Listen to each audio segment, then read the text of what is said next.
Bom dia, meus amigos e minhas amigas do maior complexo de emissoras de rádios do país. Diz a convenção que quando você recebe de outro programa, que foi feito por pessoas de altíssima qualidade, você dê bom dia ao nosso Capriotti, ao nosso Edu, à nossa Thaís, ao nosso Pedro, enfim, a toda a equipe que fez o programa anterior. Aliás, não é o microfone que fala sozinho, tem alguém atrás do microfone.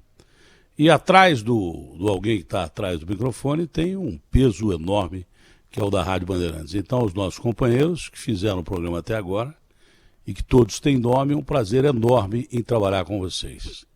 Pela competência, pelo caráter, pela capacidade, mas é sempre bom a gente nominar as pessoas que fazem o trabalho desde a madrugada, quando essa emissora entra no ar, tanto aqueles que falam no microfone e principalmente aqueles que não falam no microfone, que chegam cedinho para abrir a emissora de rádio, que ficam a noite inteira aí. Enfim, o profissional é o cara que tem que ser mais valorizado em todo lugar que há um trabalho. Não é? Então, um abraço ao Mamone, ao Rojão, ao Daniel. Eu não sei quem está aí, se já voltou o Ricardo, está o Walter, ao Agostinho, um abraço grande aí também ao nosso Garrafa, sempre importante, o Guilherme que está sentando agora, o Valtinho que está ali, Agostinho Teixeira, o nosso companheiro de todas as horas. Então, só cumprindo as convenções aí, né? Sempre bom dizer que teve uma grande equipe para fazer o programa aqui. Cláudio Humberto, né? Foram ótimas as entrevistas, entrevistas em primeira mão, e é muito bom a gente trabalhar numa emissora de rádio que tem uma base muito forte para a gente fazer o programa na sequência. Não é, Agostinho? Porque o microfone não fala sozinho, né? Que me consta, o microfone não fala sozinho. Não. Às vezes você não pode até gostar da pessoa que trabalha ou antes de você, ou depois de você, mas é importante você dizer o nome das pessoas que fazem os programas da Rádio Bandeirantes, porque a Rádio Bandeirantes teve nome tão pesado aqui, que a gente tem um orgulho tão grande em trabalhar aqui e com as pessoas que estão aqui. Né? Você pode até não gostar de algumas, mas é convenção natural de educação e faz parte da história da Rádio Bandeirantes, que é uma família. E é mesmo, acho isso muito legal e bacana. Sempre foi e sempre será. Tá? A gente não precisa comungar das mesmas ideias de todo mundo, mas que é importante você dar nome às pessoas, é muito legal. E principalmente aos nossos técnicos, que são normalmente os mais esquecidos e que são os responsáveis por apertar esse raio desse botão, porque se não apertar o botão, não vai para o ar o negócio. Então aqui a minha solidariedade aos nossos queridos amigos que fazem a rádio há tanto tempo e todo dia e com uma competência. Você pede para fazer uma chamada e em 1 minuto a chamada está pronta e é genial. Né? Então, a todos esses nossos queridos amigos, um abraço grande. E você, Agostinho, como é que está? Tô bem, Tomou uma no fim de semana para deixar a cabeça mais tranquila? Uma dúzia, não, tô brincando, mas tem que dar aquela desacelerada, né, Datena? Faz bem. Tô bem, felizmente, espero que você esteja bem, todos os colegas aqui também, o nosso ouvinte, lógico, tocar mais uma semana, né? Vamos ver que novidade. Acho que teremos grandes novidades, hein? Já tivemos no final da semana passada, né, com a mudança do presidente da Petrobras, e parece que vem mais por aí, né, Datena? Tá prometido, pelo menos. Eu já dizia, porque eu estou ligando muito para essas fontes de Brasília, são pessoas confiáveis que me dão informação. Por exemplo, essa semana a gente vai ter registro, com certeza, de uma nova vacina. Registro para uso de forma coletiva. Provavelmente a da Pfizer, não é? Que tem intenção, inclusive, de ter fábrica no Brasil, não sei onde seria. Eu acho que é da Pfizer. A vacina da Rússia, apesar em que pese o tal de Pazuello dizer que não tem mais licitação para vacina da Rússia ou vacina de Oxford, não é? Eu não sei porque que teria também licitação para vacina de Oxford, da Rússia, de qualquer coisa que venha nos salvar dessa situação terrível do Covid. Não sei. Não tem licitação para nada nesse país aqui.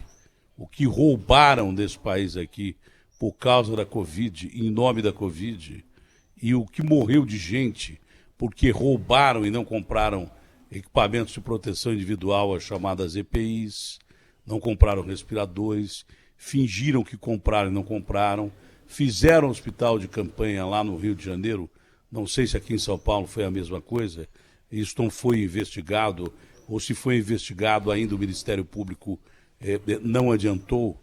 Pode ser que tenha sido investigado e que a gente não saiba, porque o Iabas diz que não tem nada a ver e tal, mas o Ministério Público já não queria mais o Iabas à frente da posição de saúde aqui em São Paulo, que ela ocupa muito tempo desde o prefeito Haddad, passando pelo cometa João Dória na prefeitura e pelo Bruno Covas. Foi aconselhado pelo Ministério Público que esse Abas fosse colocado para fora, e não foi. Mudou de nome de Zé João e pode até participar de licitação. Mudou de nome de Zé João, pode até participar de licitação. Cantar um pagode aí, porque o pagode rolou solto no fim de semana. Eu não sou procurador do Belo, nem sou fã do Belo. Prender o Belo que teve de pagode fim de semana em São Paulo, como se fosse o país mais controlador da pandemia.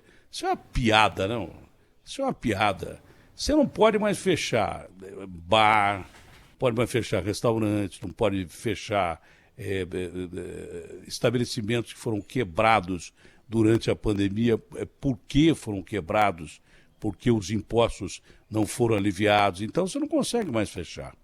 E com essa perspectiva cínica de governo de que o transporte coletivo pode andar lotado.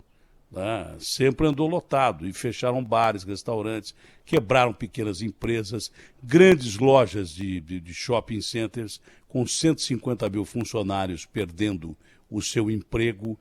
Enquanto isso, o transporte coletivo, cinicamente, sempre andou lotado, com o povo sendo carregado como gado aqui em São Paulo e no Brasil, e, obviamente, que sem máscara, se contaminando e fazendo do país o segundo país em número de mortos, e número de casos, hoje em número de mortos. E segundo o doutor Boulos me falou no sábado, depois da entrevista que eu fiz com o Edinho, e vou fazer de novo, o prefeito de Araraquara, que simplesmente fechou uma cidade inteira. Eu não tenho referência de cidade que tenha fechado o transporte coletivo durante o lockdown. Não tenho no mundo, não tenho referência disso. Porque sempre que se faz lockdown, os serviços essenciais funcionam, dentre os quais está o transporte coletivo. Ele parou uma cidade de 250 mil habitantes, porque falou: Datena, tá caindo gente que nem pino de boliche aqui. Toda hora morre gente. Enquanto a gente fica passando essa falsa impressão de que a Covid acabou no Brasil. Praias lotadas, e as pessoas dizendo: olha, que legal, olha, eu tinha muito medo da Covid, agora não tenho mais. Nós estamos... O doutor Boulos, que eu entrevistei também, eu gosto de entrevistar o doutor Boulos, porque ele fala a verdade. E o governador não pode falar nada contra ele, porque é do Comitê de Controle do Coronavírus de São Paulo. Então, o que ele vai falar contra o cara? Ou ele manda o cara embora do comitê, sob o risco e pena de não ter transparência no controle da Covid, porque não é Covid, é Convide, é Covid misturado com conveniência. Porque quando fechou lá no começo com foco na ciência, o foco era na ciência. Mas quando abriu para eleger o Bruno Covas para essa eleição, ele não fechou. E o doutor Boulos falou: tem que fechar. E o Conselho falou: tem que fechar. O estado de São Paulo inteiro está em fase vermelha, tem que fechar. Mas tem que fechar esse tipo de barbaridade que a gente vê. Festa de rico, festa de pobre, aglomeração. Isso tem que acabar. Agora, bares, restaurantes que podem funcionar com distanciamento e sob controle, sob fiscalização, sob pena de multa alta, mas não dá para fechar mais, não tem mais condição, né? Lojas de bairro, entendeu? Fechadas por um limite de horário, o cara não tem condição de vender, né? Ele não tem para quem vender, né? Tem que fechar coisa que pode ser fechada, mas que não quebre mais ninguém. Porque senão você quebra o dono da loja. Eu não estou nem preocupado só com o dono da loja. Às vezes, barzinho pequeno, como o do Carlão, que vendia feijoada na Zona Leste, falou comigo e chorou. Um cara da minha idade, chorando, mas chorando violentamente, porque trabalhou 25 anos no bar, teve que mandar amigo embora. A mesma coisa, o dono do bar em frente ao Mercadão falou: Datena, teve que mandar aqui metade das pessoas que trabalhavam para mim. E metade das pessoas que trabalhavam para mim há 25 anos. É que você vai mandar embora um cara desse, não é? E aí, quando chega a eleição, aquele cinismo de aglomeração, de campanha e da própria comemoração, que foi lamentável, do governador com o prefeito da cidade. Logo depois o governador pegou um jato, sei lá o que, um navio, não sei do que ele foi, e foi lá para Miami, depois viu a bobagem que fez e voltou para cá.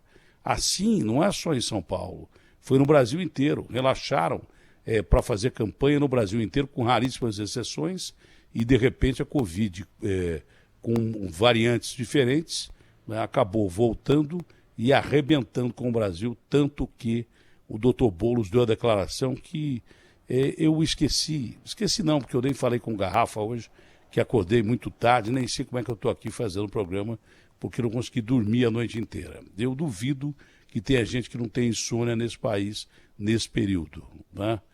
O doutor Boulos falou assim: Datena, nós vamos passar os Estados Unidos já, em número de casos, talvez mortos. A gente está quase empatando. Semana passada, eles que tinham 250 mil casos por dia caíram para 70 e nós somos para 51. Isso com subnotificação aqui. Lá também, mas aqui muito mais, porque se manipula a notícia.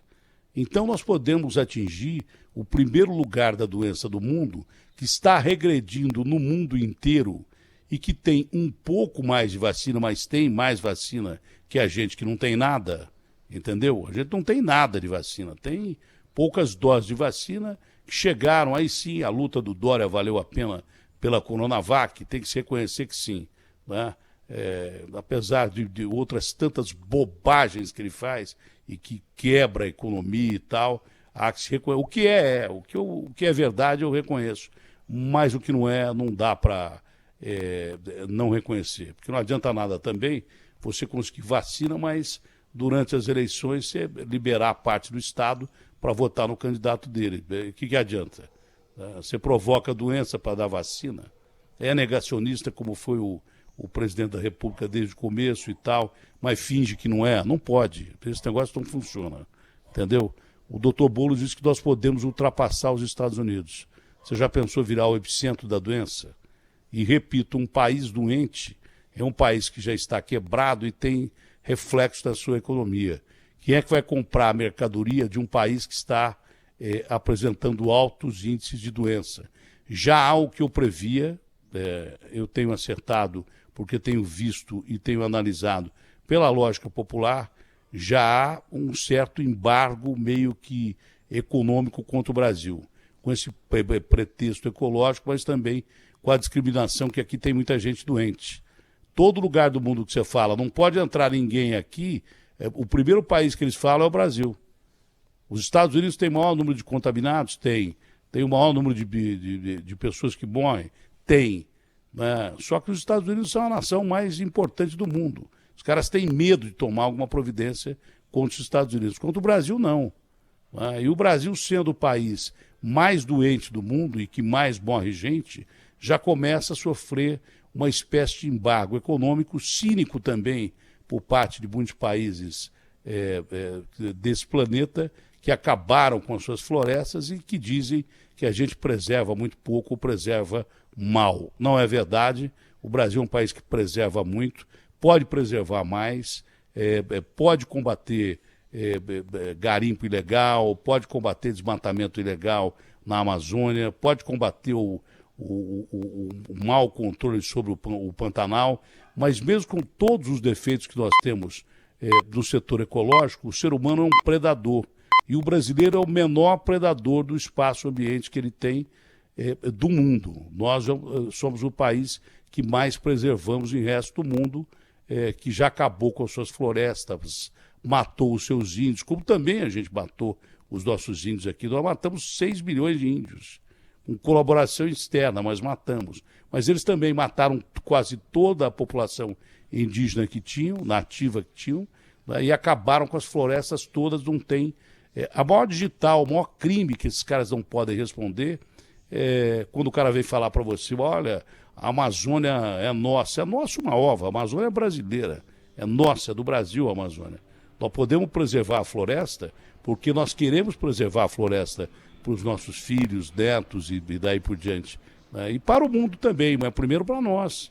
A gente não quer plantar soja na Amazônia, a gente não quer tirar a madeira da Amazônia, porque também, cinicamente, a maior parte da madeira que é extraída ilegalmente da Amazônia vai para países da Europa fazer móveis, entendeu? E para os Estados Unidos, os caras construírem casa e daí por diante.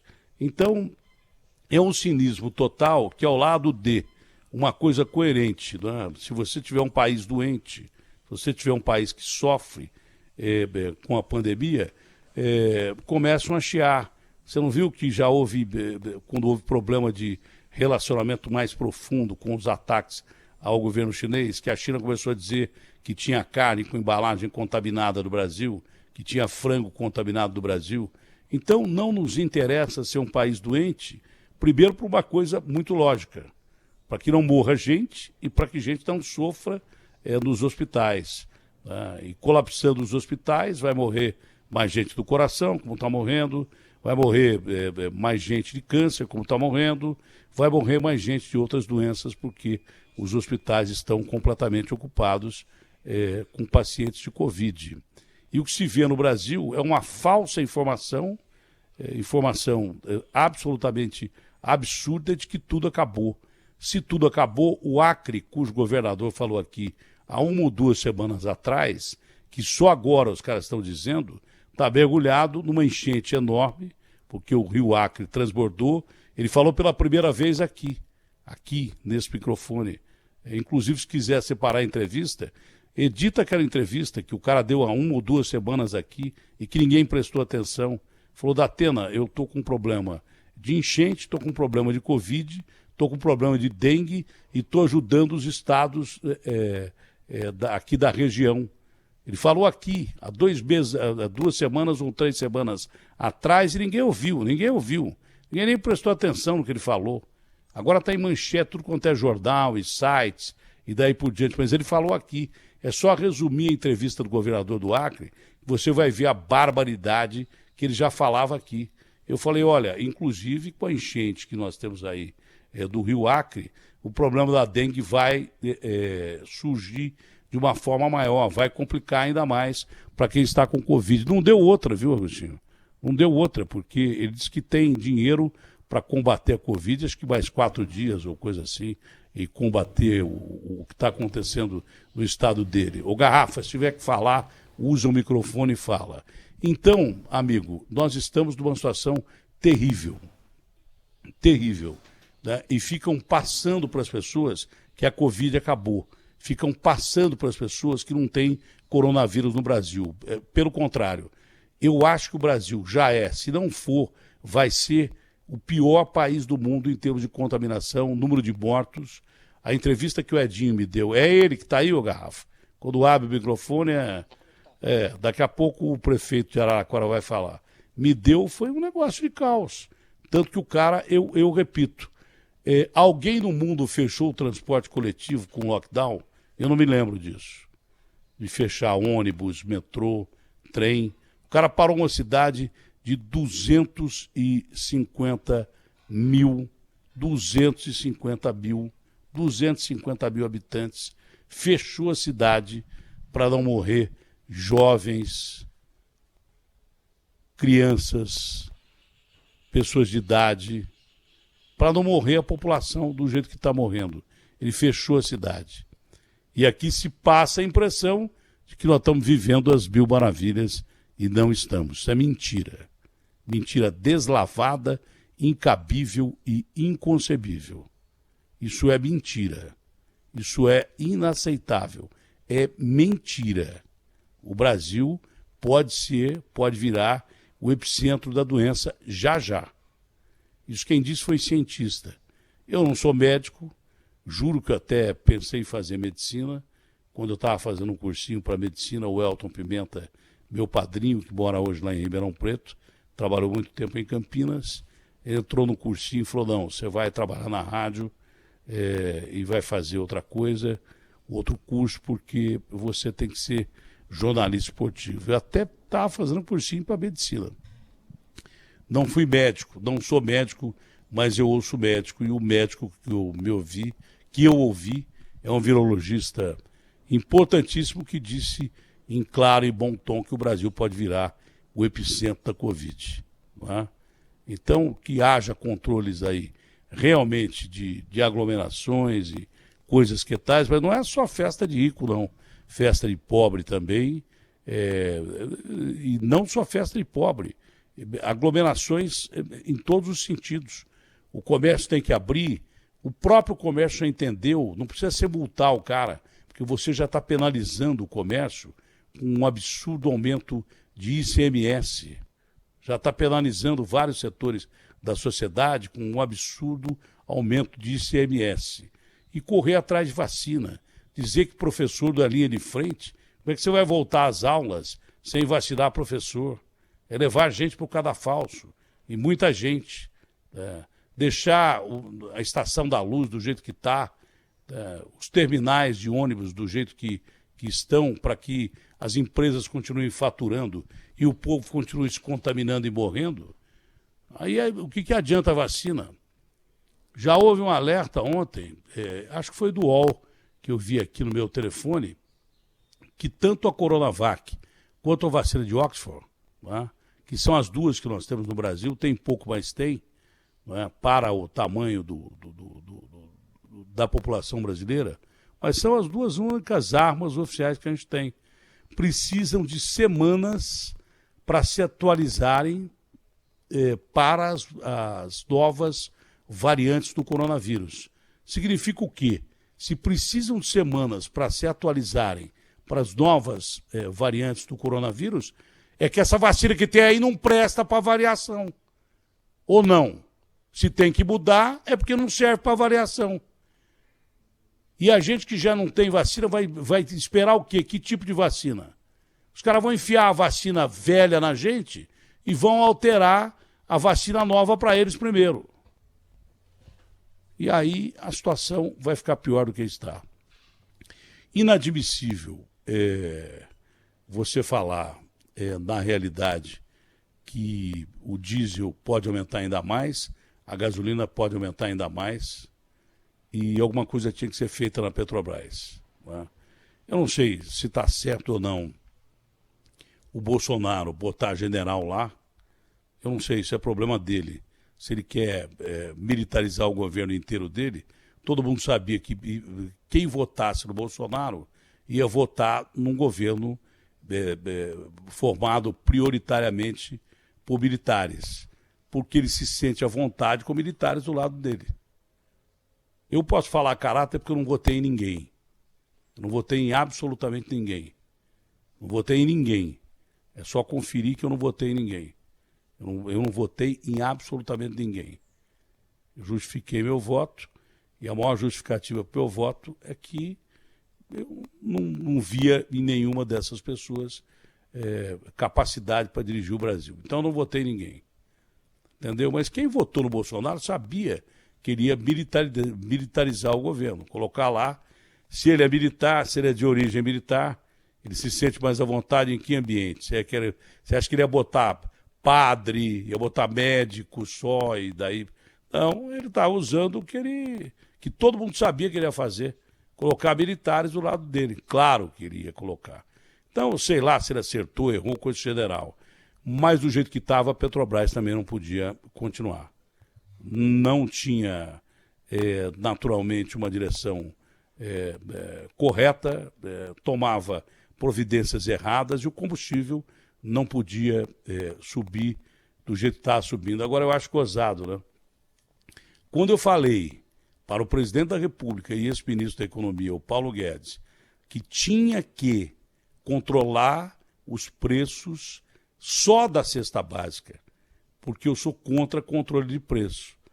O presidente, porque o Paulo Guedes foi lá no ouvido dele e falou assim: não, Datena, controlar preço não, isso aí não é comigo, controle de preço não tem nada a ver, porque lembra comunismo e tal. E não foi ele que falou o comunismo, mas muita gente da rede social dizendo que eu era comunista, porque eu queria controlar preço. Agora o cara está levando ferro, eu quero ver se o cara me acha comunista.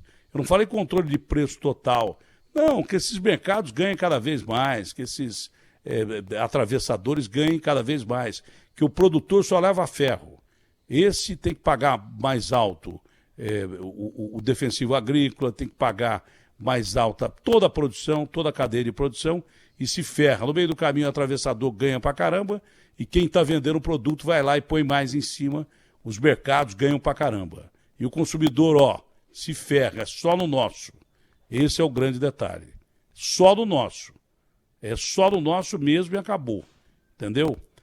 Na vinheta que fez aqui, acho que viralizou já no Brasil. Então, o presidente, aconselhado pelo Paulo Guedes, falou: esse negócio de controlar preço é negócio de comunista, hein? Mas agora ele mudou a Petrobras, por quê? Porque os preços saíram de controle. E ele quer controlar os preços do combustível, do diesel, da gasolina, o preço de gás, fazendo o que eu sugeri. Controle só os preços da cesta básica para o sujeito comer. Senão o cara não vai comer. Cheguei até a dizer, não vai ter gente para comprar o que o sujeito vai vender. Então reclama hoje o feirante que não dá para vender batata inglesa com 70% de aumento, alho custando R$50 o quilo, óleo de soja, a calamidade que está, o arroz a quase 30 conto do pacote, e daí por diante. Aconteceu o que eu previa. Se você tira o auxílio emergencial e fica com uma onda desgraçada para devolver o auxílio emergencial, o governo vai propor 300, eu acho que a Câmara vai propor um pouco mais, tomara que passe um pouco mais. Mas se você tira o auxílio emergencial e deixa os preços da cesta básica dispararem, o cara não vai comer. Então tem de gente morrendo de fome no Brasil, aconteceu exatamente o que eu previa.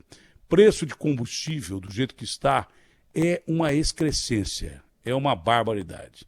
Sei lá, tinha que botar general, bispo, botar padre, botar enfermeiro, botar jornalista como presidente da Petrobras, sei lá, porque presidente das coisas aqui também não tem nada a ver com o negócio. O cara nunca viu um litro de gasolina. Aí, presidente da Petrobras, nunca viu um litro de gasolina. Ministro da Saúde, nunca viu uma seringa. Só quando foi tomar injeção. E daí por diante. E assim vai.